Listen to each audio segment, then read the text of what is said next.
விபச்சாரம் பாவ செயல். அந்த பாவத்தை யாரும் செஞ்சுட்டு போட்டோம், ஆனால் இறை நெருக்கம் பெற்ற யாரும் செய்யக்கூடாது. இஸ்லாம் அதை பாவ செயலாக அறிவித்தது. சட்ட ரீதியாக இந்த மார்க்கத்தின் வழிகாட்டுதல்ல அதற்கு அனுமதி கிடையாது என்று சொல்லக்கூடிய வகையில அல்லாஹ் அருள்மறையில மிக தெளிவா சொன்னான், வலா தக்ரபு ஸினா. அல்லாஹ் தஆலா விபச்சாரத்தை மட்டும் ஹராமாக்கவில்லை, அதற்கு எதுவெல்லாம் தூண்டுதலாக அமையுமோ அப்படிப்பட்ட அத்தனை விஷயங்களையும் அல்லாஹ் தஆலா ஹராமாக்கியிருக்கிறார். விபச்சாரம் செய்த அந்த ஆணுக்கும் பெண்ணுக்கும் ஒவ்வொரு நபருக்கும் 100 கசையடி, அந்த ஆணுக்கு 100 கசையடி கொடுக்கணும், இந்த பெண்ணுக்கு 100 கசையடி கொடுக்க வேண்டும் என்று அல்லாஹ் தஆலா சொல்கிறார். ஆனா விபச்சாரம் செய்யக்கூடிய ஆணோ பெண்ணோ ஏற்கனவே திருமணம் முடித்தவர்களாக இருந்தார், அதுக்கு பிறகு அவங்க விபச்சாரத்துல ஈடுபட்டா அப்ப அவங்களுக்கு இது தண்டனை கிடையாது. அவர்களுக்கான தண்டனை என்பது கல்லால் அடித்து அவர்கள் கொல்லப்பட வேண்டும், உயிர் பிரியும் வரை அவர்களை கல்லால் எறிய வேண்டும். ஒரு ஆளு நான் விபச்சாரம் செஞ்சேன் எனக்கு தண்டனை கொடுங்க அப்படின்னு கேட்ட உடனே இவனை தூக்கி போட்டு மிதிங்க அப்படின்ட்டு உடனே சட்டத்தை ஏற்ற முடியாது. கண்ணா பின்னா என்று அவர்கள் தாக்க ஆரம்பித்து விட்டால் சாத்தான் குலத்தினுடைய நிலை மாறி ஆயிடும். அதனால ஷரியத் தண்டனையை முடிவு செஞ்சாலும் அந்த தண்டனையை நிறைவேற்றுவதற்கு கலீஃபாவுடைய அனுமதியும் அவரால் நியமிக்கப்பட்ட நபர் தான் கொடுக்கணும்.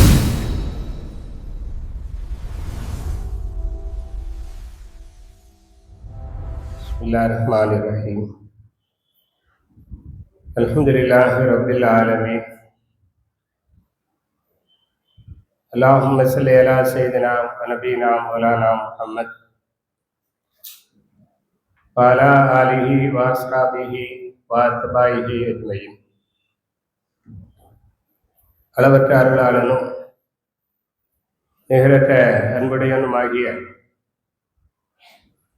எல்லாம் வல்ல அல்லாஹ் தஆலாவின் மகத்தான பெரும் கருணையினால் மிக உயர்வான தஃசீருடைய வகுப்பில் அமர்ந்துள்ளோம். அல்ஹம்துலில்லாஹ். இந்த நல்ல நேரத்தில் உங்கள் அனைவருக்கும் என்னுடைய இனிய சலாமை காணிக்கையாக்குகின்றேன். அஸ்ஸலாமு அலைக்கும் வரஹ்மத்துல்லாஹி வபரகாத்துஹு. அஊது பில்லாஹி மினஷ் ஷைத்தானிர் ரஜீம். பிஸ்மில்லாஹிர் ரஹ்மானிர் ரஹீம்.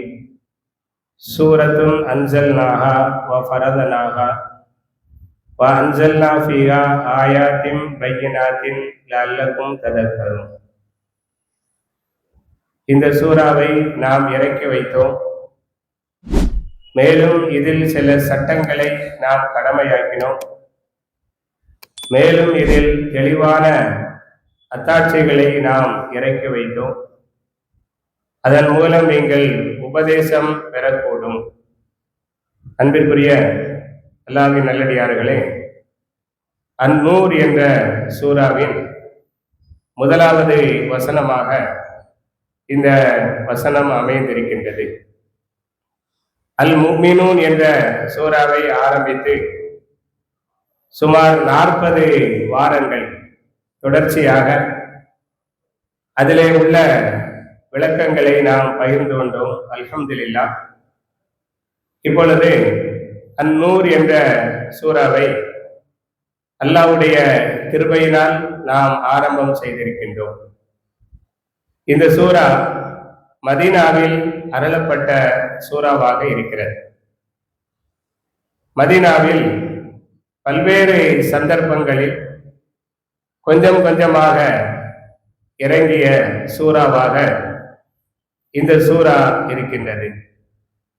இந்த சூறாவில் அன்-நூர் என்ற வார்த்தை இடம்பெறுகிறது. அல்லாஹு நூறு சமாவாதி வல் அர்த். அல்லாஹ் தஆலா வானம் பூமிகளின் நூறாக ஒளியாக இருக்கிறான் என்ற அந்த ஆயத்தில் நூறு என்ற வார்த்தை இடம்பெறுகின்ற காரணத்தினால் அதற்கு அடுத்து வருகின்ற வசனங்களில் 2 இடங்களில் அன்-நூர் என்ற வார்த்தை இடம்பெறுகின்ற காரணத்தினால் இந்த சூறாவிற்கு அன்-நூர் என்ற பெயர் வைக்கப்பட்டுள்ளது. அல்லாஹ்வின் நல்லடியார்களே, இந்த சூறாவில் அல்லாஹ் தஆலா பல்வேறு வகையான சட்டங்களை, கட்டளைகளை அல்லாஹ் இறக்கி வைத்திருக்கின்றான். அவைகள் தனி மனிதனுடைய ஒழுக்கமான வாழ்விற்கும் சமூக வாழ்வின் பரிசுத்தமான வாழ்விற்கும் மிக அவசியமான வழிகாட்டுதல்களாக இந்த சட்டங்களும் கட்டளைகளும் அமைந்திருக்கின்றன. ஆகவே இந்த சூறாவில் உள்ள சட்டங்களை கட்டளைகளை ஆண்கள், பெண்கள், பெரியவர்கள், சிறியவர்கள் என ஒவ்வொரு நபர்களும் கற்றுக்கொள்ள வேண்டும். குறிப்பாக பெண்களுக்கு கற்றுக் கொடுக்க வேண்டும். எனவேதான் ஆயிஷா ரலியல்லாஹு அன்ஹா அவர்கள் இந்த சூறாவை உங்கள் வீட்டில் உள்ள பெண்களுக்கு கற்றுக் கொடுங்கள் என்பதாக அவர்கள் வலியுறுத்தி சொன்னார்.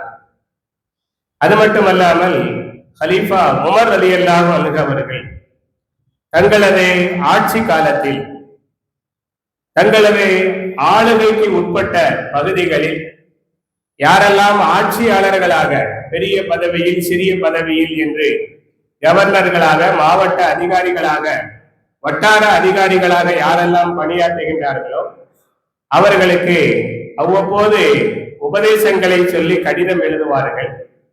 அப்படி அவர்கள் எழுதிய கடிதங்களில் உங்கள் பகுதியில் உள்ள பெண்களுக்கு இந்த சூறாவை கற்றுக் கொடுங்கள் என்று அவர்கள் வலியுறுத்தி அந்த கடிதத்தில் குறிப்பிட்டுள்ளார்கள் என்று நம்முடைய அறிஞர்கள் நமக்கு எடுத்து சொல்கின்றார்கள். ஏனென்றால் பெண்கள் சார்ந்த மிக முக்கியமான ஒழுக்கங்கள் இந்த சூறாவில் கூறப்பட்டுள்ளது. அதனால் பெண்களுக்கு இதனுடைய சட்ட திட்டங்களை நீங்கள் தெளிவாக கற்றுக் கொடுங்கள், எடுத்து சொல்லுங்கள் என்று அவர்கள் வலியுறுத்தி இருக்கின்றார்கள்.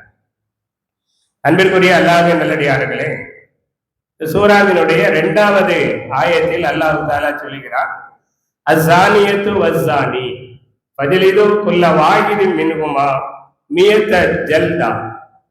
விபச்சாரம் செய்கின்ற ஆண், விபச்சாரம் செய்கின்ற பெண், இவர்களில் ஒவ்வொரு நபர்களுக்கும் நீங்கள் 100 கசையடிகள் தண்டனையாக கொடுங்கள் என்று அல்லாஹ் தஆலா சொல்லி காட்டுகின்றார்.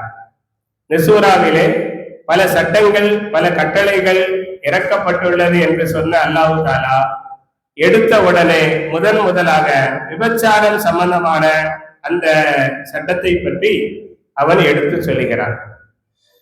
அன்பிற்குரிய அல்லாஹ்வின் நல்லடியார்களே, ஒரு விஷயத்தை நாம் புரிந்து கொள்ள வேண்டும். அது என்னவென்று சொன்னால், நபித்துவத்திற்கு முன்னால் உள்ள காலம், ஐயாமுல் ஜாகிலியா, அறியாமை காலம் என்று வர்ணிக்கப்பட்ட அந்த காலத்தில் விபச்சாரம் என்பது அனுமதிக்கப்பட்ட, ஒவ்வொருவருக்கும் அவசியமாக ஆக்கப்பட்ட ஒரு காரியத்தை போன்று அது பரவி இருந்தது. எப்படி மது பரவி இருந்ததோ அது போன்று இந்த விபச்சாரமும் பரவி இருந்தது. எந்த அளவுக்கு என்று சொன்னால், அது ஒரு அருவருப்பான, ஒரு மானக்கேடான செயல் என்று யாரும் எண்ண முடியாத அளவிற்கு, அது எல்லோருடைய இதயங்களிலும், எல்லோருடைய இல்லங்களிலும் அது இடம் பெற்று இருந்தது என்பதாக அறிஞர்கள் குறிப்பிடுகின்றார்கள். இன்னும் சொல்ல போனால், விபச்சாரத்தை விரும்புகின்ற பெண்கள் தங்கள் வீட்டில் அடையாளத்திற்காக கொடி ஏற்றி வைத்திருப்பார்கள். எப்படி இன்றைக்கு வீடுகளில் அவரவர் சார்ந்த கட்சி கொடிகளை பறக்க விடுகின்றார்களோ, அதுபோன்று விபச்சாரத்திற்காக அடையாளம் இடப்பட்ட வீடுகள் யாரும் வரலாம், யாரும் போகலாம் என்று சொல்லக்கூடிய அளவிற்கு அடையாளங்கள் வைத்திருப்பார்கள். இமாம் புகாரி ரஹ்மத்துல்லாஹி அலைஹி அவர்கள் தங்களது புகாரி ஷரீஃபில் கிதாபுல் நிக்காஹ் என்ற திருமணம் சம்பந்தப்பட்ட அந்த பாடத்தில் அறியாமை காலத்தில் உள்ள அந்த நிலைகளை அவர்கள் வர்ணிக்கின்ற பொழுது, அதுபோன்று கொடி ஏற்றப்பட்ட அந்த வீடுகளுக்கு பல நபர்கள் வந்து செல்வார்கள். இன்னார் வருகிறார், இன்னார் போகிறார் என்று குறிப்பிட முடியாத அளவிற்கு பலரும் வந்து செல்வார்கள். அப்படி வந்து செல்கின்ற பொழுது எல்லோருக்கும் அனுமதி கொடுக்கின்ற அந்த பெண் சந்தர்ப்பத்தில் கர்ப்பமாகிவிட்டால், அப்பொழுது அந்த கர்ப்பத்தை முதுமையாக பாதுகாத்து குழந்தை பெற்றதற்கு பிறகு தன்னிடத்திலே யாரெல்லாம் வந்து சென்றார்களோ அவர்களுக்கெல்லாம் அழைப்பு விடுத்து எல்லோரையும் தன்னுடைய வீட்டுக்கு வர வைப்பாள். எல்லோரும் வந்து விடுவார்கள்.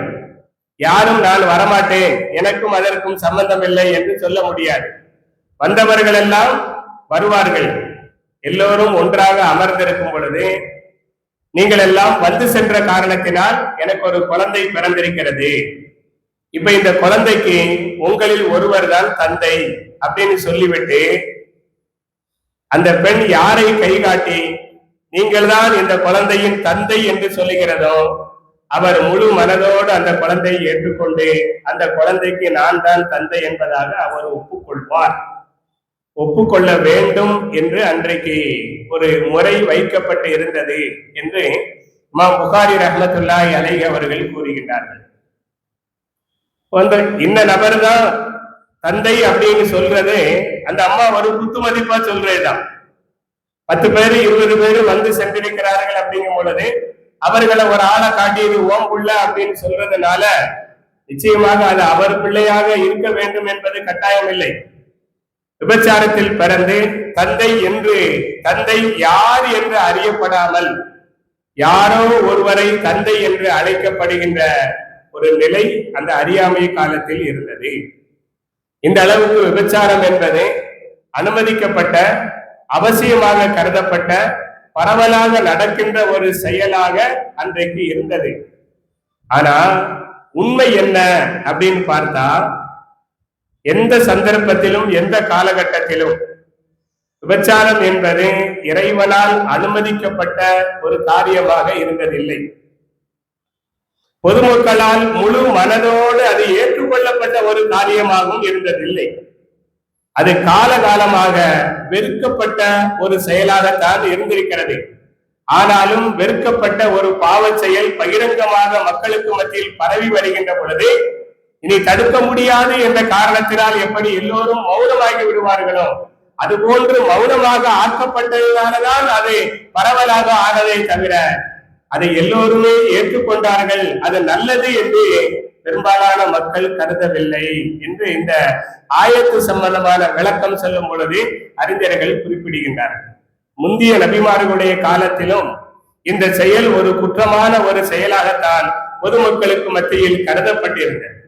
இமாம் புகாரி ரஹ்மத்துல்லாஹி அலைஹி அவர்கள் தங்களது புகாரி ஷரீஃபில் முன்னால் நடந்த ஒரு சம்பவத்தை பதிவு செய்கின்றார்கள். ஜுரைஜ் என்று சொல்லக்கூடிய ஒரு வாலிபர், நல்ல இளம் வயது வாலிபர். அந்த வாலிப காலத்திலேயே இறை வணக்கத்தில் முழு மனதோடு ஈடுபட்டு அந்த ஈடுபாட்டில் நமக்கு எந்த விதமான குறையும் வரக்கூடாது என்பதற்காக அவர் ஊரை விட்டு விலகி ஒரு தனிமையான ஒரு பகுதியை தேர்ந்தெடுத்து தனக்கென்று ஒரு கூடாரத்தை அமைத்து செய்து வந்தால் பேர் அழகியாகவும் இருந்தார். எந்த அளவுக்கு என்று சொன்னால் அவளை எல்லோரும் விரும்புகின்ற அளவிற்கு, அவளோடு இருக்க வேண்டும் என்று எண்ணுகின்ற அளவிற்கு அவர் அழகியாக இருந்தார். அதை ஒரு தொழிலாக செய்து வந்தார். அந்த பெண்ணுக்கு என்ன அப்படின்னா, இந்த ஊரே என் பக்கமாக வந்து சென்று கொண்டிருக்கும் இந்த காலகட்டத்துல இந்த வாலிபர் மட்டும் நம்மை ஏறிட்டு பார்க்காமல் விலகி இருக்கின்றாரே, அவருக்கு அப்படி என்ன ஒரு பெரிய பேணுதல், அப்படி என்ன அவருக்கு ஒரு பக்குவமான வாழ்க்கை அப்படிங்கிற ஒரு எண்ணம் அவளுக்குள்ள இருந்தது. சில நல்லவர்கள் அந்த பெண்ணுக்கு உபதேசம் செய்கிறார்கள். எப்படி என்று சொன்னால், ஜுரைத் என்ற அந்த நல்ல வாலிபர் வாழ்கின்ற ஊர்லதான் நீனும் மானக்கேடான வேலையை செய்து கொண்டிருக்காயா அப்படின்னு எச்சரிக்கை செய்யக்கூடிய அளவிற்கு சில பெரியவர்கள் அவளை கண்டிக்கிறார்கள்.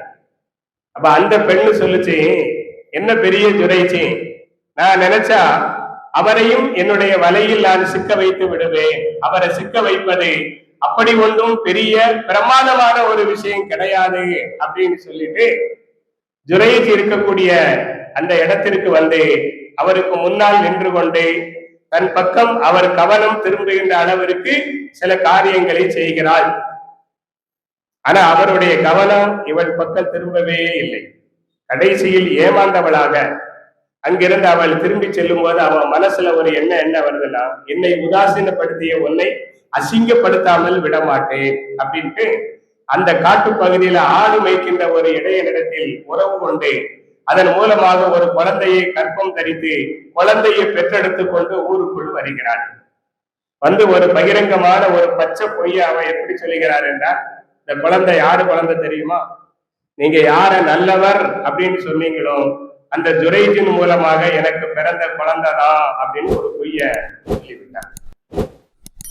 இந்த கேள்விப்பட்ட மக்கள் கோபத்தில் வெகுண்டெழுந்து அவர் இருக்கின்ற இடத்திற்கு வந்து அவருடைய கூடாரத்தை இடித்து தரைமட்டமாக்கி அவரை அடித்து உதைத்து கடுமையாக தாக்கி விடுகின்றார். ஏன் அடிக்கிறார்கள் என்று தெரியாமலேயே அடி வாங்கிய அந்த துரை, என்ன ஏன் அடிக்கிறீங்க அப்படின்னு கேட்டார். அப்ப அந்த மக்கள் சொன்னாங்க, நல்லவனாக வேஷம் போட்டு மானக்கேடான வேலையை நீ பண்ணிக்கிட்டு இருந்திருக்கிய, இது நல்லதா உனக்கு? இந்த வேலையை தான் நீ தனியா உட்கார்ந்து செய்து கொண்டிருக்கிறாயா அப்படின்னு அவரை சொல்லும் பொழுது அப்பதான் அவருக்கு புரியுது நம்மை சுத்தி என்ன நடந்திருக்கிறது என்று. அவர் விளங்கி கொண்டார், இந்த பெண்ணு தான் இதற்கு காரணம். நாம் அவளை புறக்கணித்ததால் அவள் நம்மை அசிங்கப்படுத்தி விட்டாள். இப்போ அவளுடைய சொல்லை நம்பிய மக்கள் நம்மை கண்டிக்கிறார்கள், தண்டிக்கிறார்கள். இந்த நேரத்துல இந்த பாவத்தை நான் செய்யல, இந்த குழந்தைக்கு நான் தந்தை இல்லை என்று எவ்வளவு விளக்கி சொன்னாலும் மக்கள் நம்ப மாட்டார்கள். அதனால அவர் இறைவனுடைய நெருக்கம் பெற்றவர் அப்படிங்கிற காரணத்தினால அல்லாஹ் தஆலா அவரை காப்பாற்றுகிறான். எப்படி காப்பாற்றுகிறான், எப்படி கண்ணியப்படுத்துகிறான் என்றால், இப்ப அந்த துறையை சேர்ந்த அந்த வாலிபர் அந்த மக்கள்கிட்ட கேட்கிறான், இந்த குழந்தைக்கு நான் தந்தை அப்படிங்கிற காரணத்துலதான் நீங்க எல்லாரும் கோவப்பட்டு என்ன அடிக்கிறீங்க, ஆனா இந்த குழந்தைக்கு நான் தந்தை இல்லை, அத அந்த குழந்தையே சொல்லும் என்றார். பிறந்த பச்சிலம் பாலகனாக இருக்கும் அந்த குழந்தையை சொல்லும். குழந்தை எப்படி சொல்ல முடியும்? பிறந்த புள்ள. அவர் அந்த குழந்தையினுடைய வயிற்றில் தன்னுடைய விரலால் லேசாக குத்தி, மன் அபூக்கையா உலாம் அப்படின்னு கேட்டார். உன்னுடைய அத்தா யாருப்பா, உன்னுடைய தந்தை யாரு அப்படின்னு கேட்டான். சுபஹான் அல்லாஹ், அந்த குழந்தை சொல்லுச்சு கையை காட்டி, புலானுன் ராயி, அதோ ஆடு வைக்கிறாரே அவர் தான் என்னுடைய தந்தை அப்படின்னு சொன்ன உடனே அதிசயம், ஆச்சரியம், ஒரு பேச முடியாத பருவத்தில் உள்ள பச்சிலம் பாலகனாக இருக்கும் அந்த குழந்தை பேசியதும் எல்லாருக்கும் நம்பிக்கை வந்துச்சு. நிச்சயமாக இவர் நல்லவர் தான், இவர் எந்த தப்பும் செய்யல, அவள்தான் சதி செய்து விட்டாள் என்று அவளை கண்டித்து தண்டித்து ஊரை விட்டு விலக்கி வைத்தார்கள் அப்படின்னு நபி ஸல்லல்லாஹு அலைஹி வஸல்லம் கடந்த காலத்தில் நடந்த ஒரு ஆச்சரியமான நிகழ்ச்சியை சொல்லி காட்டினார்கள் என்று இமாம் புகாரி ரஹ்மத்துல்லாஹி அலைஹி அவர்கள் தன்னுடைய கிதாபில் பதிவு செய்கிறார்கள். இதில் நமக்கு என்ன பாடம் அப்படின்னா, அந்த அம்மா விபச்சாரம் செய்து கொண்டிருந்தார், அவ அதை ஒரு தொழிலாக செய்கிறாள், செய்துட்டு போட்டும் அப்படின்னு ஊர் மக்கள் விட்டுட்டாங்க. ஆனா நல்லவராக இருக்கின்ற இந்த துரைஜி அந்த தப்பை செய்து விட்டார் அப்படின்னு தெரிந்ததும் எல்லாரும் கோபப்பட்டாங்க. பாத்தீங்களா? அந்த கோபத்தின் விளைவாக அவரை வந்து அடித்தார்கள். பார்த்தீர்களா? அங்கதான் தெரிகிறது விபச்சாரம் பாவ செயல். அந்த பாவத்தை யாரும் செஞ்சுட்டு போட்டோம், ஆனால் இறை நெருக்கம் பெற்ற யாரும் செய்யக்கூடாது, உங்களை நாங்க நல்லவராக நினைத்து கொண்டிருக்கிறோம், நீங்க இந்த பாவத்தில சிக்கக்கூடாது அப்படிங்கிற வேகம் வந்ததுன்னா மக்கள் உள்ளத்திலேயும் அது பாவ செயல் அப்படிங்கிறத அவர்கள் உணர்ந்துதான் இருந்தார்கள்.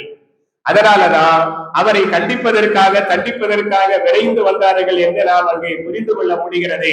அவர் மீது ஒரு பழிச்சொல் விழுந்த பொழுது அல்லாஹ் தன்னுடைய கராமத்தின் மூலமாக அவரை காப்பாற்றி அவர் என்னுடைய இறை நேசர் என்பதை அல்லாஹ் வெளிப்படுத்தினார் என்பதை புரிந்து கொள்ள முடிகிறது.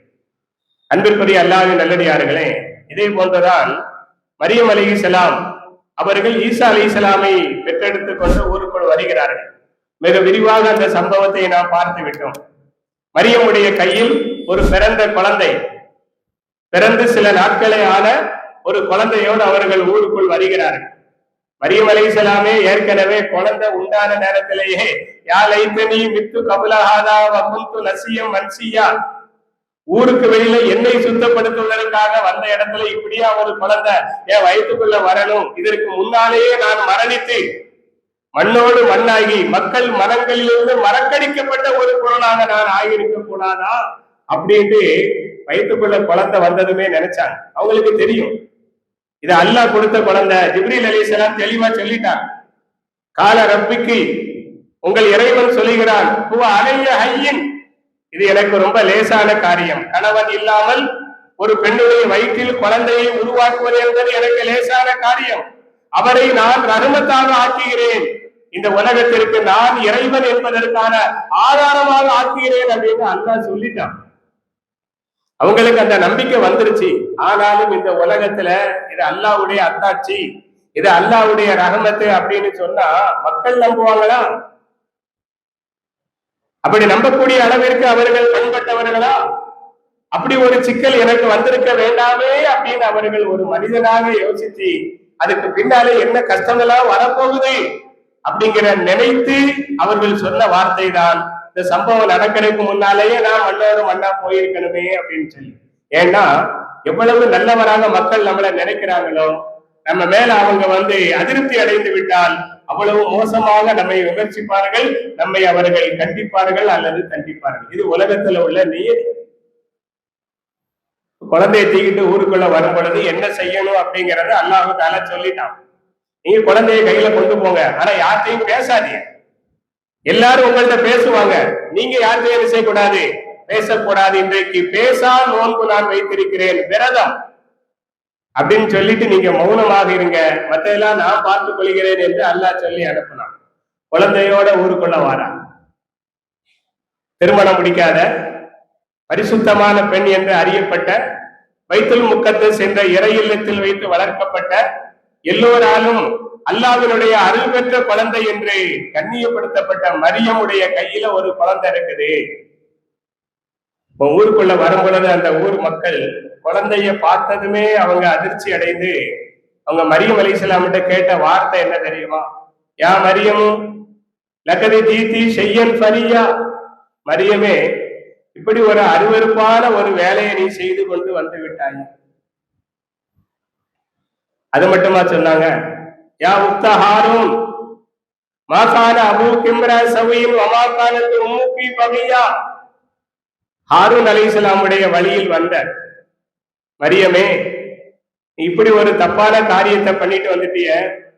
உன் தந்தை கெட்ட மனிதர் அல்ல, அவர் நல்லவர், இம்ரான், அவரு பரிசுத்தமானவர்.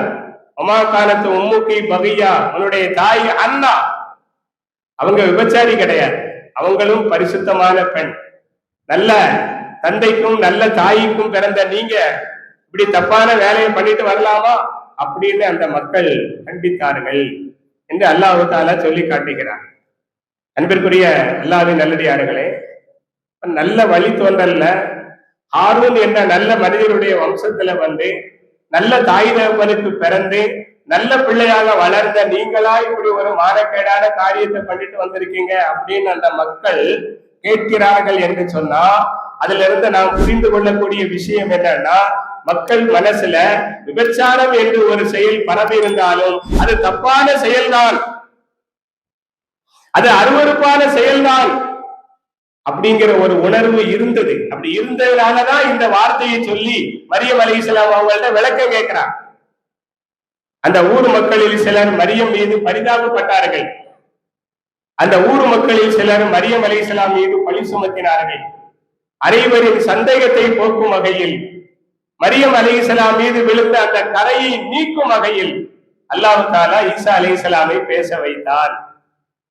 கால இன்னி அப்துல்லா ஆதானியல் கிதாப வஜஅலனி நபியா வஜஅலனி முபாரகா, நான் அல்லாஹ்வுடைய அடியான் அப்படின்னு ஈசா அலைஹிஸ்ஸலாம் பேசினார். பிறந்து ஒரு சில நாட்களே ஆன ஈசா அலைஹிஸ்ஸலாம் பேசினதும் அந்த மக்கள் விளங்கி கொண்டார்கள், இது தவறான வழியில் பிறந்த குழந்தை அல்ல, மரியம் ஒரு தவறான காரியத்தை செய்தவரும் அல்ல, அவர் பரிசுத்தமானவர், இந்த குழந்தை அல்லாஹ்வுடைய அருள் பெற்ற ஒரு குழந்தை, அத்தாட்சி அப்படிங்கிறத புரிந்து கொண்டார்கள் என்று மரியம் சூரா மிக விரிவாக நமக்கு சொல்லி காட்டுகிறது. அப்ப அது நமக்கு சொல்லக்கூடிய செய்தி என்ன அப்படின்னா, அந்த காலத்திலையும் விபச்சாரம் தப்பான ஒரு செயல்தான் அப்படிங்கிற விஷயம் மக்கள் மனசுல இருந்திருக்கிறது என்பதை நாம் இங்கே புரிந்து கொள்ள முடியும். பெருமானார் ஸல்லல்லாஹு அலைஹி வஸல்லம் மக்கா வெற்றி கொண்ட அந்த நேரத்துல அபூ சுஃபியான் ரலியல்லாஹு அன்ஹு அவருடைய மனைவி ஹிந்தா பின்த் உத்பா, உத்பாவுடைய மகள், பெருமானார் ஸல்லல்லாஹு அலைஹி வஸல்லம் அவர்களுக்கு பெரும் எதிரியாக விளங்கிய உத்பா, அவருடைய சகோதரர் ஷைபா என்று சொல்லக்கூடிய அந்த வம்சத்துல வந்தவர் தான் ஹிந்தா. அந்த குடும்பத்துல 3 பேர், அண்ணன் தம்பி 2, சச்சா 1 என்று 3 பேர் முதல்ல பதருடைய களத்துல வெட்டி வீழ்த்தப்பட்டு கொல்லப்பட்டவர்கள்.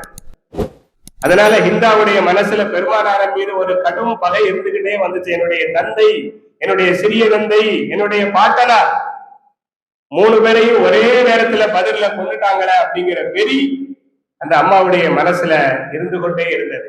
ஆனாலும் இஸ்லாம் மக்கா வெற்றி கொள்ளப்பட்ட பிறகு அந்த அம்மாவுக்கு வேற வழி இல்லை. கணவர் அபு சுஃபியான் இஸ்லாத்துக்கு வந்து விட்டார். அதனால நாமளும் இஸ்லாத்தை ஏற்றுக்கொள்வோம் என்ற நிலைக்கு அவர் வருகிறார். அல்லாஹ் அவருக்கு வழிகாட்டுகிறார், இஸ்லாத்தை ஏற்றுக்கொள்கிறார். அப்படி ஏற்றுக்கொள்ளும் போது நபி ஸல்லல்லாஹு அலைஹி வஸல்லம் அவர்கள் ஒரு பையத் உடன்படிக்கை, என்னென்ன காரியம் செய்யணும், என்னென்ன காரியம் செய்யக்கூடாது அப்படிங்கிற அந்த விஷயங்களை ஒரு உடன்படிக்கையாக பையத்தாக நபி ஸல்லல்லாஹு அலைஹி வஸல்லம் அந்த மக்களுக்கு சொல்ல வேண்டும், குறிப்பாக பெண்களுக்கு சொல்ல வேண்டும் என்று அல்லாஹ் கட்டளை இடுகிறார். அல்லாஹ் தஆலா தன் அருள்மறையில அந்த சூறாவில அல் மும்தஹனா அப்படிங்கிற சூறாவில அல்லாஹ் தஆலா சொல்லி காட்டுகிறார். யா அய்யுஹன் நபியு குல்லில் முஃமினாத், மூமினான பெண்களுக்கு நீங்க சொல்லுங்க, அல்லா யுஷ்ரிக்ன பில்லாஹி ஷைஆ வலா யஸ்ரிக்ன வலா யஸ்னீன அப்படின்னு அல்லாஹ் தஆலா கட்டளை இடுகிறார். உங்கள்ட்ட வரக்கூடிய மூமினான பெண்களுக்கு நீங்கள் சொல்லக்கூடிய அறிவுரை என்னவென்றால், இஸ்லாத்தை ஏற்றுக்கொண்டு விட்டால் அதுக்கு பிறகு இணை வைக்க கூடாது, அதுக்கு பிறகு திருடக்கூடாது, அதுக்கு பிறகு விபச்சாரம் செய்யக்கூடாது, அதற்கு பிறகு பிள்ளைகளை, பெண் குழந்தைகளை கொலை செய்யக்கூடாது, அவதூறான காரியங்களில் ஈடுபடக்கூடாது, நன்மையான விஷயங்களை நபி ஏவுகின்ற பொழுது அதற்கு வழிபட்டு நடக்க வேண்டும் அப்படிங்கிற சில விஷயங்களை உடன்படிக்கையாக பையத்தாக அந்த பெண்களுக்கு சொல்ல வேண்டும் என்று அல்லாஹ் கட்டளையிட்டிருக்கிறான். அந்த கட்டளையின் பிரகாரம் நபி ஸல்லல்லாஹு அலைஹி வஸல்லம் ஹிந்தா ரலியல்லாஹு அன்ஹா அவர்களுக்காக நபி அவர்கள் சொல்லிக் கொண்டே வரும் பொழுது வலா யஸ்னீன, நீங்க விபச்சாரம் செய்யக்கூடாது அப்படின்னு சொல்றாங்க. விபச்சாரம் செய்யக்கூடாது அப்படின்னு அந்த ஹிந்தா ரலியல்லாஹு அன்ஹா நாங்கள் இனிமேல் விபச்சாரம் செய்ய மாட்டோம் அப்படின்னு சொன்னா, அதுக்கு முன்னால அது எல்லாருடைய வாழ்விலும் பரவலாக இடம்பெற்ற ஒரு செயல், இஸ்லாத்துக்கு பிறகு இனி யாரும் செய்யக்கூடாது, எனவே செய்ய மாட்டோம் அப்படிங்கிற ஒரு சாதாரண விஷயமா இருக்கும். ஆனா நபி அவர்கள் அந்த பெண்ணை பார்த்து நீங்கள் விபச்சாரம் செய்யக்கூடாது அப்படின்னு சொல்லும் பொழுது அவர் கேட்ட வார்த்தை என்னவென்றால், அவ தஸ்னீல் ஹுர்ரா, ஒரு கண்ணியமான ஒரு பெண் விபச்சாரம் செய்வாளா? அவ தஸ்னீல் ஹுர்ரா, சுதந்திரமாக வாழக்கூடிய கண்ணியமான குடும்பத்தில் பிறந்த ஒரு பெண் விபச்சாரம் செய்வாளா அப்படின்னு அவங்க திருப்பி கேட்கிறாங்கன்னா, இந்தாவுடைய வாழ்க்கையில என்றைக்கும் அந்த மானக்கேடான செயலுக்கு இடம் இல்லை. அவருக்கு மட்டுமல்ல, அவரை போல பாரம்பரியமான கண்ணியமான குடும்பத்தில் பிறந்த யாரும் விபச்சாரம் செய்ய மாட்டாங்க.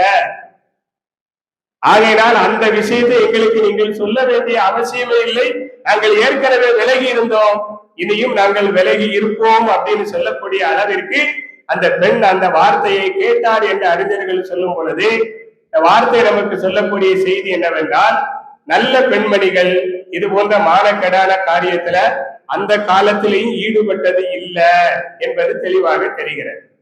ஆக அன்பிற்குரிய அல்லாஹ்வின் நல்லடியார்களே, இப்படி கடந்த காலங்கள்ல இஸ்லாத்துக்கு முன்னாலேயும் விபச்சாரம் என்பது ஒரு தவறான ஒரு செயல், ஒரு அருவருப்பான ஒரு செயல் என்று மக்கள் மனதில் இடம்பெற்று இருந்தாலும் அது அறியாமை காலத்துல ஒரு பரவலான செயலாக அது பரவி இருந்தது. விபச்சாரம் என்றால் அது அனுமதிக்கப்பட்டதை போல மக்கள் கருதினார்கள் என்றாலும் இஸ்லாம் அதை பாவ செயலாக அறிவித்தது. சட்ட ரீதியாக இந்த மார்க்கத்தின் வழிகாட்டுதல்ல அதற்கு அனுமதி கிடையாது என்று சொல்லக்கூடிய வகையில அல்லாஹ் அருள்மறையில மிக தெளிவா சொன்னான், வலா தக்ரபு ஸினா, நீங்கள் சினாவின் பக்கமாக நெருங்காதீர்கள் என்று அல்லாஹ் தஆலா மிக தெளிவாக எடுத்துக் கூறினார். இந்த ஆயத்துடைய பிரயோகம், வார்த்தை பிரயோகம் எப்படி வருதுன்னா, விபச்சாரத்தின் பக்கம் நெருங்காதீர்கள் என்று சொன்னால் வலா தஃபாலு ஸினா, சினா செய்யாதீர்கள், விபச்சாரம் செய்யாதீர்கள் என்று சொல்லாம நீங்கள் அதன் பக்கம் நெருங்காதீர்கள் என்று சொல்லும் பொழுது அல்லாஹ் தஆலா விபச்சாரத்தை மட்டும் ஹராமாக்கவில்லை, அதற்கு எதுவெல்லாம் தூண்டுதலாக அமையுமோ அப்படிப்பட்ட அத்தனை விஷயங்களையும் அல்லாஹ் தஆலா ஹராமாக்கியிருக்கிறான் அப்படின்னு அந்த ஆயத்தை நமக்கு தெளிவாக சொல்லுகிறது. இஸ்லாத்துல இதற்கு அணுவளவும் அனுமதி கிடையாது என்று மிக தெளிவாக அந்த காரியம் தடுக்கப்பட்டது. அது மட்டுமல்ல, அல்லாஹ் தஆலா இபாதுர் ரஹ்மான், அல்லாஹ்வின் இறை அடியார்கள் என்று அல் ஃபுர்கான் என்ற சூறாவில் இபாதுர் ரஹ்மான் என்ற இறை அடியார்களுடைய பண்புகளை சொல்லுகிறார். அவர்கள் என்ன செய்வார்கள், என்ன செய்ய மாட்டார்கள் அப்படிங்கிறது சொல்லும் பொழுது, அந்த ஆயத்தின் தொடர்ல சொல்லும் பொழுது, வலா யஸ்னூன், இபாதுர் ரஹ்மான் என்ற ரஹ்மானுடைய அடியார்கள் விபச்சாரம் செய்ய மாட்டார்கள் என்று அல்லாஹ் தஆலா அந்த ஆயத்தின் வழியாக சொல்லி காட்டுகிறார். அது அன்பிற்குரிய அல்லாஹ்வின் நல்லடியார்களே, ஒரே கட்டத்துல ஒரே கட்டமாக மதீனாவிற்கு நபி அவர்கள் வருகை தந்ததும் ஜினா என்பது ஹராம், அது அனுமதிக்கப்பட்டது அல்ல, விபச்சாரம் என்பது ஹராம் என்று அல்லாஹ் தஆலா ஒரே கட்டத்தில் சொல்லிவிட்டார். ஆனா அதை தாண்டி விபச்சாரத்தில் யாராவது ஈடுபட்டால் அவர்களுக்கு என்ன தண்டனை, அந்த தண்டனை அல்லாஹ் தஆலா ஒரே கட்டமாக சொல்லவில்லை. அதை கொஞ்சம் கொஞ்சமாக அடுத்தடுத்த கட்டமாக அல்லாஹ் தஆலா அதை நடைமுறைப்படுத்துகிறார். ஆரம்ப கட்டத்துல விபச்சாரம் ஹராம் அப்படின்னு ஆக்கப்பட்ட அந்த நேரத்துல யாராவது விபச்சாரம் செய்தால் அவர்களுக்கு என்ன செய்ய வேண்டும், என்ன தண்டனை கொடுக்க வேண்டும்? அன்னிசா சூராவில் அல்லாஹ் சொல்லுகிறான், வல்லாத்தி யாத்தீனல் ஃபாஹிஷத மின் நிசாயிக்கும் ஃபஸ்தஷ்ஹிது அலைஹின்ன அர்பஅத்தம் மின்கும். உங்களை யாராவது ஒருவர் விபச்சாரம் செய்தால் அதை நிரூபிப்பதற்காக 4 பேரை சாட்சியாக நீங்கள் கொண்டு வாருங்கள். அவர்கள் சாட்சி சொல்லி அந்த விபச்சாரம் உறுதி செய்யப்பட்டால் அவங்களை வீட்டை விட்டு வெளியில அனுப்பாதீர்கள். வீட்டு சிறை என்று சொல்வார்கள், அது போல அவர் வீட்டிலேயே தான் இருக்கணும். ஆணா இருந்தாலும் பெண்ணா இருந்தாலும் வீட்டை விட்டு அவர்கள் வெளியில் வரக்கூடாது. எதுவரைக்கும்? அல்லாஹ் அவங்களுக்கு ஒரு முடிவை தருகின்ற வரை, அல்லது மரணம் வருகின்ற வரை. குறிப்பாக பெண்கள் விபச்சாரம் செய்தால் அவங்களை வீட்டை விட்டு நீங்க வெளியில அனுப்பாதீர்கள். இதுதான் அவங்களுக்கு ஆரம்பத்தில் தண்டனையாக இருந்தது. அதற்கு பிறகு அல்லாஹ் தஆலா விபச்சாரம் செய்யக்கூடிய ஆண் பெண் இவர்களுக்கு அது நிரூபிக்கப்பட்டு விட்டால் நாம சில தண்டனைகள் கொடுத்து கொள்ளலாம் அப்படின்னு அல்லாஹ் தஆலா அனுமதி கொடுத்தான். அடுத்த ஆயத்திலே வருகிறது, வல்லதானி யாத்தியானிகா மின்கும் ஃபஆதுஹுமா. ஆணோ பெண்ணோ 2 நபர்கள் இந்த தவறான காரியத்தில் ஈடுபட்டார்கள் என்றால் அவங்களுக்கு நீங்கள் நோவினை கொடுங்கள். கையால அடிங்க அல்லது கம்பால அடிங்க. உங்களால் என்ன தண்டனை கொடுக்க முடியுமோ அந்த தண்டனைய நீங்கள் கொடுங்கள், அவர்களுக்கு இடையூறு கொடுங்கள் அப்படின்ட்டு நபி ஸல்லல்லாஹு அல்லாஹ் தன் அருள்மறையில சொன்னார். அதன் பிரகாரம் கையாலோ கம்பாலோ கல்லாலோ சிறு தண்டனைகள் அவர்களுக்கு கொடுக்கப்பட்டது. அதற்கு பிறகு அல்லாஹ் தஆலா 3வது கட்டமாக அந்நூர் என்ற சூறாவில் இடம் வருகின்ற இந்த ஆயத்தின் வழியாக விபச்சாரத்திற்கான தண்டனையை அவன் குற்றவியல் சட்டமாக வரையறுத்து ஹுதூத் என்று சொல்லக்கூடிய அந்த தண்டனை சட்டத்தை அவனே இறக்கி வைக்கின்றான். இது 3வது கட்டமாக அல்லாஹ் தஆலா இறக்குகிறான். ஹுதூத் என்ற குற்றவியல் சட்டம் அது எவ்வளவு இருக்க வேண்டும் என்பதை அல்லாஹ்வே நிர்ணயிக்கின்றான். குற்றம் நிர்ணயிக்கப்பட்டால் அல்லாஹ் வரையறை செய்த அந்த தண்டனை நிறைவேற்றப்படும். அதை மாற்றவோ அதை நிறைவேற்றாமல் மன்னிக்கவோ யாருக்கும் அனுமதி இல்லை. யாருக்கும், நபி அவர்கள் உட்பட யாருக்கும் அனுமதி கிடையாது.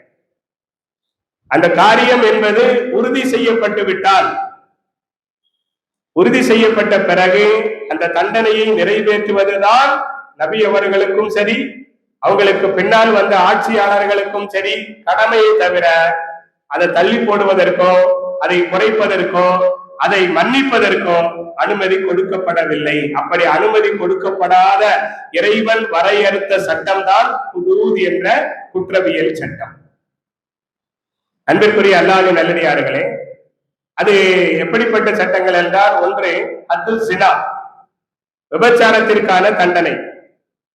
2வது ஹத்துல் கதுப், நல்ல பத்தினியான ஒரு பெண்ணை விபச்சாரத்தினுடைய பழி சுமத்தினார், பழி சுமத்தியவர் அதை நிரூபிக்காத பொழுது அவருக்கான தண்டனை, அதை ஹத்துல் கதுப் என்பதாக சொல்லப்படும். பின்னாலே அந்த சம்பந்தமான ஆயத்து வருகிறது.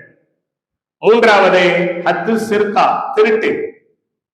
ஒரு ஆணோ பெண்ணோ திருடி விட்டார்கள், திருட்டு நிரூபணமாகிவிட்டது என்றால் அதற்கான தண்டனை அவர்களுடைய மணிக்கட்டு, வலது கையினுடைய மணிக்கட்டு கீழே உள்ள இந்த கைப்பகுதியை வெட்டி எடுத்து விட வேண்டும். இது திருட்டுக்கான தண்டனை. நான்காவது ஹத்துல் ஃபசாத், இஸ்லாமிய ஆட்சி நடைபெறுகின்ற அந்த ஆட்சி நடைபெறுகின்ற ஊருக்குள்ள, அந்த நாட்டுக்குள்ள, அந்த சமூக மக்களுக்கு மத்தியில யாராவது பசாதுகளை மேற்கொண்டால், பசாதுனா குழப்பம் விளைவித்தால், அந்த குழப்பம் என்பது ஒன்று மக்கள், வியாபாரிகள், பயணிகள் செல்லக்கூடிய வழிகள்ல பாதையை மறித்து வழிப்பறி கொள்ளையை நடத்தக்கூடியவர்கள், அல்லது அவர்களை கொலை செய்து பொருளை கொள்ளையடிப்பவர்கள், ஆட்சிக்கு எதிராக குழப்பங்களை ஏற்படுத்தி பிரச்சனைகளை உருவாக்கக்கூடியவர்கள், இது மாதிரியான காரியங்களை செய்தால் அவர்களுக்கான தண்டனை என்று அல்லாஹ் சொல்லுகிறார். இன்னமா ஜஸாஉல் லதீன யுஹாரிபூன அல்லாஹ வ ரசூலஹு வல்லதீன யஸ்அவுன ஃபில் அர்லி ஃபஸாதா ஐ யுகத்தலு அவ் யுஸல்லபு அவ் துகத்தா ஐதீஹிம் வ அர்ஜுலுஹும் மின் খিলাফ அவ் யுன்ஃபவு மினல் அர்ல். அல்லாஹ் தெளிவா அந்த ஆயத்துல மாயிதா சூராவுல சொல்லி காட்டுகிறார். பசாது யாரு ஏற்படுத்துகிறார்? குழப்பங்களை, வழிப்பறி கொள்ளையாக, கொள்ளையர்களாக, அல்லது ஆட்சிக்கு எதிராக பிரச்சனைகளை ஏற்படுத்தி மக்களுக்கு மத்தியில பசாதுகளை உருவாக்கினால் அவர்களுக்கான தண்டனை ஒன்று அவர்கள் கொல்லப்பட வேண்டும், அல்லது அவர்கள் சிலுவையில், அதாவது கழுமரத்தில் அறையப்பட வேண்டும், அல்லது மாறுகை வாங்கப்பட வேண்டும், அல்லது ஊரை விட்டே அவர்கள் நாடு கடத்தப்பட வேண்டும். இந்த நான்கில் எது பொருத்தம் என்று கலீஃபா முடிவு செய்கிறாரோ அவர் அதை செய்து கொள்ளலாம் அப்படின்னு அல்லாஹ் தஆலா அல் மாயிதா சூராவுல சொல்லி காட்டுகிறார். இப்படி குற்றவியல் சட்டத்தை அல்லாஹ் தஆலா மிக தெளிவாக எடுத்துரைக்கிறார். இதுல விபச்சாரத்திற்கான தண்டனை 2 வகையில் இருக்கு. ஒன்று, விபச்சாரம் செய்யக்கூடிய ஆணும் பெண்ணும் ஏற்கனவே திருமணம் ஆகாதவர்களா, ஒரு இளைஞராக இருக்கிறார், இன்னும் அவர் திருமணம் முடிக்கவில்லை. அதே போல அவரோடு இணைந்த பெண் ஒரு வாலிப பெண்ணாக இருக்கிறது, இன்னும் அவளும் திருமணம் முடிக்கவில்லை. இப்படி திருமணம் முடிக்காத ஒரு இளைஞனும் ஒரு வாலிப பெண்ணும் 2 பேரும் விபச்சாரத்தில் ஈடுபட்டார்கள் என்றால் அவர்களுக்கான தண்டனை தான் இந்த ஆயத்து சொல்லுகிறது. அஸ்ஸானியத்து வஸ்ஸானி ஃபஜ்லிது குல்ல வாஹிதும் மின்ஹுமா மியத்த ஜல்தா. விபச்சாரம் செய்த அந்த ஆணுக்கும் பெண்ணுக்கும் ஒவ்வொரு நபருக்கும் 100 கசையடி, அந்த ஆணுக்கு 100 கசையடி கொடுக்கணும், இந்த பெண்ணுக்கு 100 கசையடி கொடுக்க வேண்டும் என்று அல்லாஹ் தஆலா சொல்லுகிறார். இது இந்த சூறாவில இந்த ஆயத்து 2வது ஆயத்துல இடம்பெறுகின்ற சட்டம். ஆனா விபச்சாரம் செய்யக்கூடிய ஆணோ பெண்ணோ ஏற்கனவே திருமணம் முடித்தவர்களாக இருந்தார், முறையான திருமணம் செய்து சரியான உறவு கொண்ட ஆணாக இருந்தால், பெண்ணாக இருந்தால், அதுக்கு பிறகு அவங்க விபச்சாரத்துல ஈடுபட்டா அப்ப அவங்களுக்கு இது தண்டனை கிடையாது. அவர்களுக்கான தண்டனை என்பது கல்லால் அடித்து அவர்கள் கொல்லப்பட வேண்டும், உயிர் பிரியும் வரை அவர்களை கல்லால் எறிய வேண்டும் என்று சொல்லப்படி அதுக்கு ரஜம் என்பதாக சொல்லப்படும். அருள்மறையில இந்த சட்டத்தை அல்லாஹ் தஆலா முதல்ல இறக்கியிருந்தார். அந்த ஆயத்து நீக்கப்பட்டு விட்டது, ஆனால் சட்டம் நடைமுறையில் இருக்கிறது. எனவே நபி ஸல்லல்லாஹு அலைஹி வஸல்லம் தங்கள் காலத்துல திருமணம் முடித்த அதன் பிறகு விபச்சாரம் செய்த ஆண்கள் பெண்களுக்கு அந்த கல்லால் எரியுதல் என்ற அந்த தண்டனையை அவர்கள் நிறைவேற்றி இருக்கிறார்கள். விபச்சாரத்திற்கான 2 வகையான தண்டனைகள், ஒன்று குர்ஆனில் வெளிப்படையாக இருக்கிறது, இன்னொன்று மறைமுகமாக இருக்கிறது. அதை நபி அவர்கள் நடைமுறைப்படுத்தினார்கள். எனவே ஆதாரபூர்வமான ஹதீசுகள் அதனை அறிவிக்கின்றன. அன்பிற்குரிய அல்லாஹ்வின் நல்லடியார்களே, இந்த இடத்துல நாம கவனிக்க வேண்டிய விஷயம் என்னன்னா, 100 கசையடிகள் அப்படிங்கிறது திருமணம் முடிக்காதவர்களுக்கு. ஏன்னா அவங்களுக்கு உடல் உறவின்பால் ஒரு தேட்டம் இருக்கலாம், ஏதோ ஒரு சைத்தானியத் என்ற அந்த நப்சினுடைய தூண்டுதலால அந்த பாவத்தில் அவர்கள் விழுந்திருக்கலாம். இனி விழாமல் இருக்க வேண்டும் என்பதற்காக கொடுக்கப்படுகின்ற ஒரு தண்டனை தான் 100 அடி என்பது. ஆனா அந்த 100 அடிய யாரும் அடிக்க முடியாது. கலீஃபா அதற்கென்று ஒருவரை நியமித்திருப்பார். ஜல்லாத் என்று சொல்லப்படக்கூடிய நன்கு பயிற்சி பெற்ற, அதற்கென்று பயிற்சி அளிக்கப்பட்ட ஒரு நபர் இருப்பார். அவர் அரசாங்கத்தின் மூலமாக நியமிக்கப்பட்டவர், அவரை தான் அடிப்பார். அவர் அடிக்கும் பொழுது அந்த அடியினால் சம்பந்தப்பட்ட நபர் இறந்து விடக்கூடாது. அதே போல அந்த அடியினால் அவருக்கு எந்த வலியும் ஏற்படாமல் அவர் மெத்தனமாக இருந்து விடவும் கூடாது. இந்த 2க்கும் மத்தியில அவர் அந்த அடிக்கிற அளவுக்கு அவர் பயிற்சி பெற்றவராக இருக்க வேண்டும். ஏன்னா அந்த தண்டனை நோக்கம் உயிர் எடுக்கிறது கிடையாது, அவரை எச்சரிக்கை செய்வதுதான். அப்படிங்கிறனால இதை மத்தவங்க கையில கொடுத்துட்டா எல்லாரும் சேர்ந்து அடிங்க அப்படின்னா அவங்க உணர்ச்சி மீறி, உணர்ச்சியினுடைய உச்சகட்டத்துக்கு வந்து கண்ணா பின்னா என்று அவர்கள் தாக்க ஆரம்பித்து விட்டால் சாத்தான் குலத்தினுடைய நிலை மாறி ஆயிடும். அதனால ஷரியத் தண்டனையை முடிவு செஞ்சாலும் அந்த தண்டனையை நிறைவேற்றுவதற்கு கலீஃபாவுடைய அனுமதியும் அவரால் நியமிக்கப்பட்ட நபர் தான் கொடுக்கணும். இரண்டாவது இருக்கிற ரஜம், கல்லால எரியுதல் அப்படிங்கிற இருக்கிற, அதுக்கு நியமிக்கப்பட்ட ஆளு கிடையாது, யார் வேணாலும் எரியலாம். ஏன்னா நோக்கம் அவருடைய உயிரை எடுக்கணும். அதனால உயிரை எடுப்பதற்கு எப்படி எரிய வேண்டுமோ அது எல்லாரும் சேர்ந்து அவரை எரிஞ்சு அவரை கொல்ல வேண்டும் அப்படிங்கிறாங்க. அதுக்கு நியமிக்கப்பட்ட நபர் கிடையாது, யார் வேணாலும் எரிந்து கொள்ளலாம். இந்த இடத்துல முதல் தண்டனை இருக்கிற அது சாதாரண தண்டனை, எதை வைத்து பார்க்கும்போது இரண்டாவது தண்டனையை வச்சு பார்க்கும்போது. ஆனாலும் முதல் தண்டனையில் தண்டனை பெற்றவர்கள் பொது வாழ்க்கையில அவர்களது தகுதி குறைக்கப்படும். தகுதி குறைவுல என்ன அர்த்தம்? அவர் எங்கேயும் சாட்சி சொல்வதற்கு வர முடியாது. ஒரு விஷயத்துல ஒரு பஞ்சாயத்து வருது, உங்களுக்கு சாட்சி யாரு அப்படின்னு கேட்டா இந்த நபர் தான் அப்படின்னு நம்ம 2 பேரை கூட்டு வரோம். அதுல ஒரு ஆளு ஏற்கனவே விபச்சாரத்துல அடிபட்டவர் என்று சொன்னா அவருடைய சாட்சி ஏற்றுக்கொள்ளப்படாது, அவருடைய தகுதி குறைக்கப்பட்டு விடும். இது ஒரு விஷயம். இரண்டாவது, கல்லால் எரியுதல் அப்படிங்கிற அந்த தண்டனையை பார்க்கும்போது நம்ம கற்பனையை பண்ணி பார்க்க முடியாத அளவுக்கு ரொம்ப கடுமையான ஒரு தண்டனை. ஆனா இந்த தண்டனைகள் நிறைவேற்றப்படுவதற்கு முன்னால் அது முறையாக நிரூபிக்கப்பட வேண்டும். இஸ்லாம் சொல்லக்கூடிய அந்த வழிமுறை அதுதான். விபச்சாரத்திற்கு தண்டனையை அல்லாஹ் சொல்லிட்டான், அந்த தண்டனையை நிறைவேற்றுவதற்கு நபி அவர்கள் வழிமுறைகளை சொல்லிட்டாங்க. ஆனா அது நிரூபிக்கப்பட வேண்டும். அப்படி நிரூபிக்கப்படுவதற்கு 2 விஷயங்களில் ஒன்று நிச்சயம் இருக்க வேண்டும். ஒன்று ஆதார், அதை அரபியில பையினா என்று சொல்லப்படும். பையினா என்று சொன்னால் என்ன அப்படின்னா 4 நபர்கள் சாட்சி சொல்லணும். இன்ன ஆணும் இன்ன பெண்ணும் விபச்சாரம் செய்தார்கள், நாங்கள் கண்ணால் கண்ட சாட்சி அப்படின்ட்டு 4 பேர் சொல்லணும். அதுக்குதான் பையினா என்று சொல்லப்படும். அந்த 4 பேரும் இன்றைக்கு நாம கூண்டுல ஏற்றி கோர்ட்டுகள்ல சொல்றாங்களா இல்லையா? அப்ப நான் சொல்வதெல்லாம் உண்மை, நான் சொல்லதெல்லாம் உண்மை அப்படின்ற பிறகு 4 பேரும் மொத்தமா நின்று ஐயா நாங்க பார்த்தோம், இவர் செஞ்சாரு, அப்ப நீங்க போகலாம். இந்த மாதிரி வேலையெல்லாம் அங்க கிடையாது. 4 பேர் சாட்சியாக வருகிறார்கள் அப்படின்னு சொன்னா இப்ப அந்த கலீஃபா 4 பேரையும் தனித்தனியாக விசாரிப்பார். 4 பேரையும் மொத்தமா வச்சு விசாரிக்க மாட்டாங்க, 4 பேரையும் தனித்தனியாக விசாரிப்பார். அப்படி விசாரிக்கும் போது 4 கேள்வி முக்கியமான கேள்வி. ஒண்ணு, அந்த செயல் எங்கு நடந்தது, இடம். இரண்டாவது, அந்த செயல் எப்பொழுது நடந்தது, நேரம். மூன்றாவது, அந்த செயல் யாரோடு நடந்தது, யார் யாரோடு நடந்தது, சம்பந்தப்பட்ட நபர்கள். நான்காவது, எப்படி நடந்தது. எப்படி நடந்தது அப்படிங்கிறது முக்கியம். சும்மா ஒரு ஆணும் பெண்ணும் கட்டுப்பிடித்து இருந்தார்கள், அதை பார்த்துட்டு சினா செஞ்சாங்க அப்படின்னு சொல்லிட்டா தண்டனை செய்யாத செயலுக்கு தண்டனை கொடுத்த மாதிரி ஆயிடும். எனவே அந்த எப்படி அப்படிங்கிறது அது மிக துல்லியமாக சுருமா கூட்டுக்குள் குச்சியை விட்டு எடுப்பதை போல அப்படின்னு ஹதீஸுடைய வார்த்தைகள் வருகிறது.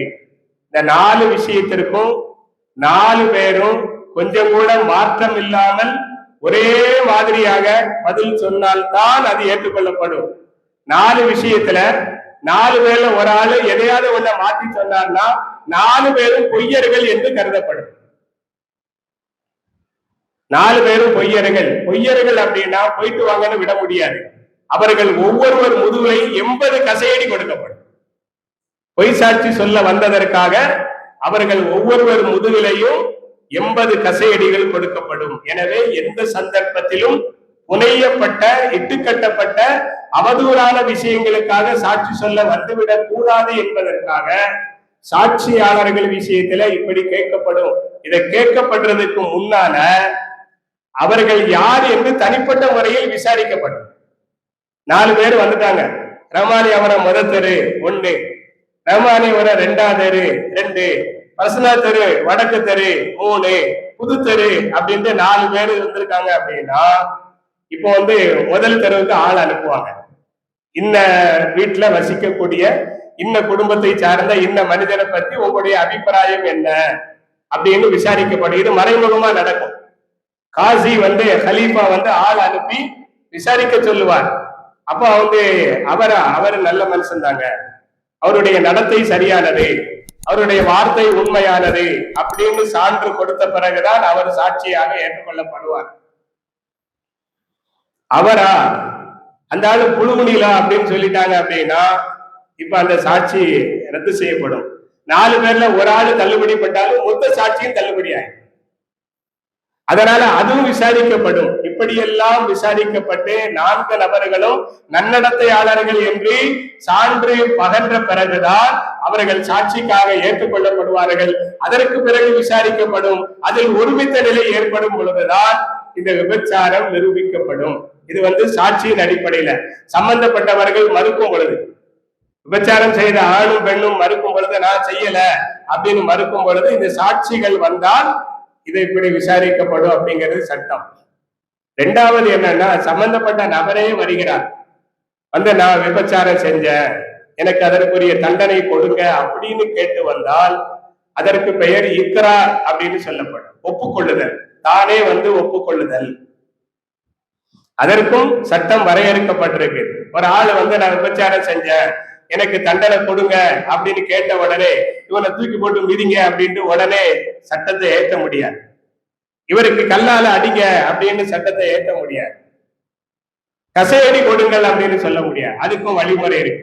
அவர் முதல்ல சொல்ல வரும் பொழுது கலீஃபாவோ, நபி அவர்கள் இருந்தால் நபி அவர்களோ, அதுக்கு பின்னால வரக்கூடிய கலீஃபாவோ, அதுக்கு பின்னால வரக்கூடிய காசிகளும் அவர் சொல்ல வரும் பொழுது இவர் அதை புறக்கணிக்க வேண்டாம். எப்பா போய் வேலையை பாரு அப்படின்னு அவருடைய முதல் தடவை வரும் பொழுது அவரை புறக்கணிக்க, அவர் போயிடுவார். 2வது ஒரு சந்தர்ப்பம், அடுத்த மஜ்லிஸ், இப்ப மகரிபுக்கு பிறகு புறக்கணிச்சா அடுத்த இஷாவுக்கு பிறகு அல்லது அடுத்த நாள் அவர் திருப்பி அவர் மறுபடி சொல்லணும், நான் விபச்சாரம் செஞ்சிருக்கேன், எனக்கு தண்டனை கொடுங்க, போறியா இல்லையா அப்படின்னு 2வது தடவை அவரை புறக்கணிக்கணும். அல்லது அதை கண்டுகொள்ளாமல் அவர் முகம் திருப்பிக் கொள்ள வேண்டும். அடுத்து 3வது தடவை, 3வது சந்தர்ப்பத்துல வரணும். இந்த 3 தடவைகள் வரும் பொழுது காசியாக இருப்பவர்கள் அல்லது பொறுப்பாளர்கள் அவரை புறக்கணிக்கணும். அந்த புறக்கணிக்கும் பொழுது அவர் போயிட்டாருன்னு வச்சுக்கிடுங்க, நீ போறியா இல்லையா அப்படின்னு சொன்ன உடனே அவர் பேசாம போயிட்டு போறாருன்னு விட்டுறணும். நம்ம அதுக்கு பிறகு ஆள் அனுப்பி நீ 2வது தடவை வரலையா, ஏன் வரல அப்படின்னு கேட்க கூடாது. அவர் உண்மையிலே தப்பு செஞ்சவரா இருந்தாலும் அவர் போயிட்டாருன்னா போட்டோம் அப்படின்னு விட்டுறணும். நாம அவரை வர வச்சு மறுபடி கேட்க கூடாது. அவர் மனம் மாறி அல்லாஹ்ட்ட தௌபா செஞ்சு அல்லாஹ்வும் அவரும் அதை முடிவு பண்ணிக்கிடுவாங்கன்ட்டு நாம விட்டுறணும். ஆனால் 4வது தடவையாக வந்தால், 3 தடவை விட்டுட்டோம், ஆனா அவர் மனசு கேட்காம 4வது தடவை வர நான் விபச்சாரம் செய்தேன், எனக்கான தண்டனையை நிறைவேற்றுங்கள் அப்படின்னு 4வது தடவை சொல்லும் பொழுது அதுக்கு பிறகு புறக்கணிக்க கூடாது. இப்ப அவரை ஏற்றுக்கொள்ள வேண்டும். அவரை கூப்பிட்டு உட்கார வச்சு நீ என்னப்பா செஞ்ச அப்படின்னு கேட்கணும், நீ யாரோடு செஞ்ச அப்படின்னு கேட்கணும். அந்த கேள்வி எல்லாம் வரும். எங்கே செய்தாய், யாரோடு செய்தாய், எப்பொழுது செய்தாய், எப்படி செய்தாய், அவற்றையும் கேட்கணும். ஏன்னா அவரு சில சமயங்கள்ல அந்த உறவு இல்லாத வேறு ஒரு காரியத்தை, சிற்றின்பத்தை விபச்சாரமாக நினைச்சு எனக்கு தண்டனை தாங்கன்னு வந்துட்டா செய்யாத குற்றத்துக்கு தண்டனை கொடுத்த நிலை ஏற்பட்டு விடும். ஆகவே அவரிடத்திலும் அதை பற்றி விசாரிக்க வேண்டும். அவர் வெளிப்படையாக அதை சொல்லும் பட்சத்துல இப்ப அந்த குற்றம் நிரூபிக்கப்பட்டதாக ஏற்றுக்கொள்ளப்பட்டு அதற்கு பிறகுதான் அவருக்கான தண்டனை கொடுக்கப்பட வேண்டும் என்று இந்த சட்டத்தின் கீழே மிக விரிவான விளக்கங்கள் ஹதீஸினுடைய ஆதாரபூர்வமாக நமக்கு நியமிக்கப்பட்டிருக்கிறது. குற்றவியல் சட்டங்கள் என்றாலும் ஆதாரபூர்வமாக நிலைநாட்டப்பட்டாலோ அல்லது சம்பந்தப்பட்ட நபர் அதை ஒப்புக்கொண்டாலோ அதற்கு பின்னாலே இவ்வளவு விஷயங்கள் இருக்கிறது என்று நமக்கு மார்க்க அறிஞர்கள், பிக்குடைய அறிஞர்கள் மிக தெளிவான வழிகாட்டுதல்களை தந்திருக்கிறார்கள். அதன் பிறகுதான் அந்த தண்டனை என்பது நிறைவேற்றப்படும். வல்ல ரஹ்மான் நல்ல வாய்ப்பை அனைவருக்கும் தந்து அருள் புரிவானாக. வாஹிர்தவானா அல்ஹம்துலில்லாஹி ரப்பில் ஆலமீன். சுப்ஹானல்லாஹி வ பிஹம்திஹி சுப்ஹானக அல்லாஹும்ம வ பிஹம்திக வ அஷ்ஹது அல்லா இலாஹா இல்லா அன்த வ அஸ்தக்ஃபிருக வ அதூபு இலைக. ஆமீன். சுப்ஹான ரப்பிக ரப்பில் இஸ்ஸத்தி அம்மா யசிஃபூன் வ ஸலாமுன் அலல் முர்ஸலீன் வல்ஹம்துலில்லாஹி ரப்பில் ஆலமீன். ஸல்லல்லாஹு அலா முஹம்மதின் ஸல்லல்லாஹு அலைஹி வஸல்லம். ஸல்லல்லாஹு அலா முஹம்மதின் ஸல்லல்லாஹு அலைஹி வஸல்லம். ஸல்லல்லாஹு அலா முஹம்மதின் யா ரப்பி ஸல்லி அலைஹி வஸல்லிம். அஸ்ஸலாமு அலைக்கும்.